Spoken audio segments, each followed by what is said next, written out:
आज बच्चों भोजस्य द्वारे में पढ़ा रहे हैं। ततः कदाचित द्वारपाल आगत्य महाराजम भोजम प्राह। इसके बाद कोई द्वारपाल ने आगत्य माने आकर के महाराज भोज से कहा, देव कौपीना वशेषो विद्वान द्वारि वर्तते इति। कौपीना वशेषो संधि विच्छेद करोगे तो कौपीन धन अवशेषो। तो यहाँ पर ये कहोगे कि देव केवल लंगोटी पहने, कौपीन माने लंगोटी, केवल लंगोटी पहने यानी अति दरिद्र गरीब एक विद्वान द्वार पर खड़े हैं, दरवाजे पर खड़े हैं। राजा प्रवेश इति, तो राजा ने कहा कि उनको प्रवेश कराओ यानी उनको यहाँ ले आओ। मैंने कहा तथा प्रविष्टा सा कवि भोजम आलोक्य अद्य में दारिद्र नाशो भविष्यति। तब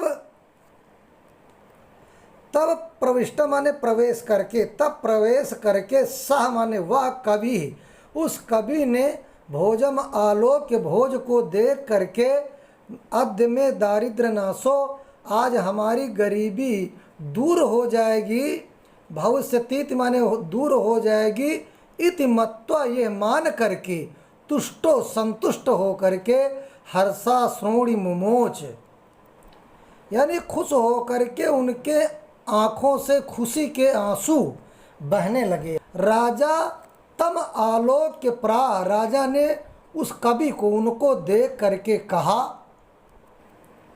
कवे किम रोदिस इति, अरे कवि क्यों रोते हो।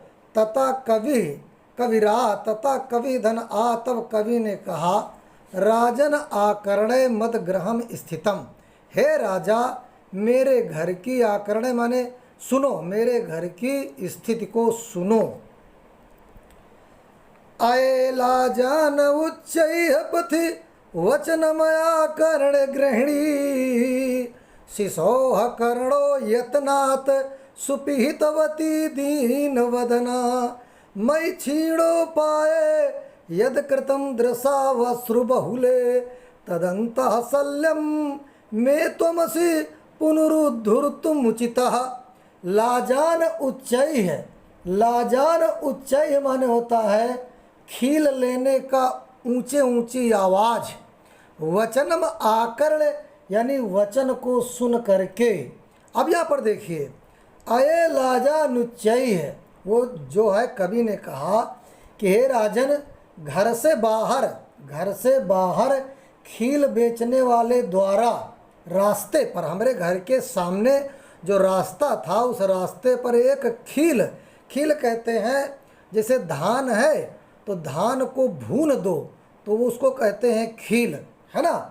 जैसे दीपावली वगैरह खील नहीं मंगाए जाते हैं पूजा करने के लिए, तो वही खील बेचने वाला द्वारा रास्ते पर ऊंचे स्वर से पथि वचनम आकर्ण, अरे खील ले लो की आवाज़, वचनम आकर्ण आवाज़ सुनकर, है ना, मेरी गृहिणी माने मेरी पत्नी, शिशौ कर्णों यानी मेरे बच्चे के कानों, यतनात सुपहितवती माने अच्छी तरह बंद कर दिए, यानी मेरी पत्नी ने मेरे बच्चे के कानों को अच्छी तरह से बंद कर दिया, जिससे वो खील बेचने वाली की आवाज़ उसके कान में ना पड़े, नहीं तो वो मांगेगा तो मेरे पास पैसा इतना कहाँ है जो मैं खील खरीद सकूं, है ना।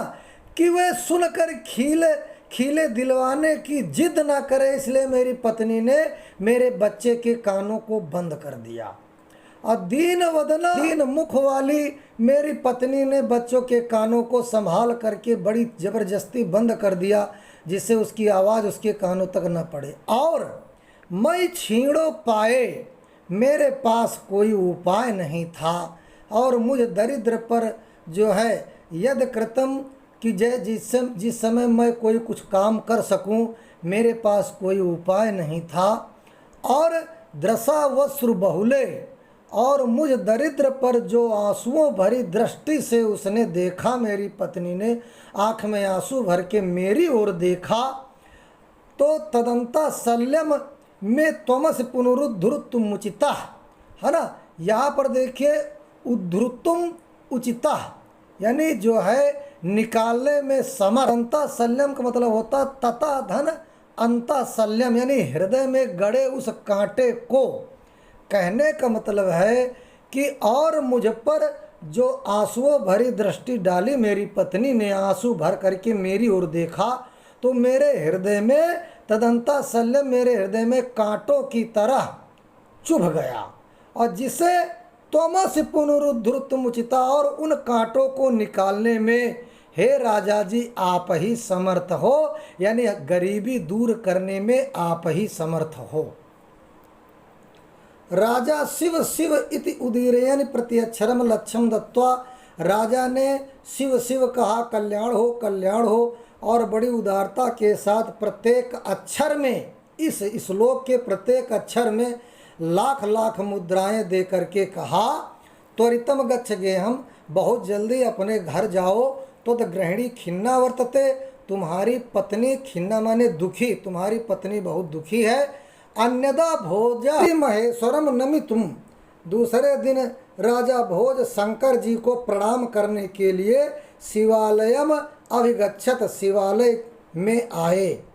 तदा कोऽपि ब्राह्मणः राजानम शिव सन्निधो प्राह, तब कोई ब्राह्मण राजा को शंकर जी के पास देख करके कहा, देव हे महाराज, अर्धम दानव वैरिणा अगिरजयाप्यर्धम शिव स्याहृतम, देवेत्थम जगति तले पुरहरा भावे समुन्मीलति, गंगा सागरमयंबरम शशिकला नागाधिपा क्षमातला, सर्वज्ञ त्वमयधीश्वर त्वम गमत त्वाम माम तुभिक्षाटनम। अर्धम दानो वैरिणा, दानो वैरिणा, दानो माने राक्षस, वैरिणा माने दुश्मन। राक्षसों के दुश्मन कौन है? अर्थात विष्णु जी। तो उस ब्राह्मण ने कहा कि शिव जी के आधे भाग को राक्षसों के बैरी अर्थात विष्णु जी ने ले लिया। और गिरजयाप्यर्धम शिव स्याहृतम, और शिव जी के आधे भाग को गिरिजा माने पार्वती जी ने ले लिया। देव इत्थम जगति तले पुरहरा अभावे, इसलिए हे महाराज इस संसार में शंकर जी का अभाव हो गया। हे देव, इस संसार में शंकर जी का सर्वथा जड़ सहित अभाव हो गया। ये देख करके गंगा सागरम, गंगा जी समुद्र को चली गई। अंबरम शशिकला, चंद्रमा की कलाएं यानी आकाश में चली गई। नागाधिपा क्षमातलम, और शेषनाग पाताल लोक चले गए। और ये सारी सर्वज्ञता और अधीश्वरता आप में आ गई। और त्वाम माम तु भिक्षाटनम, माम तु भिक्षाटनम, और जो है मेरे पास आ गया भिक्षा मांगना।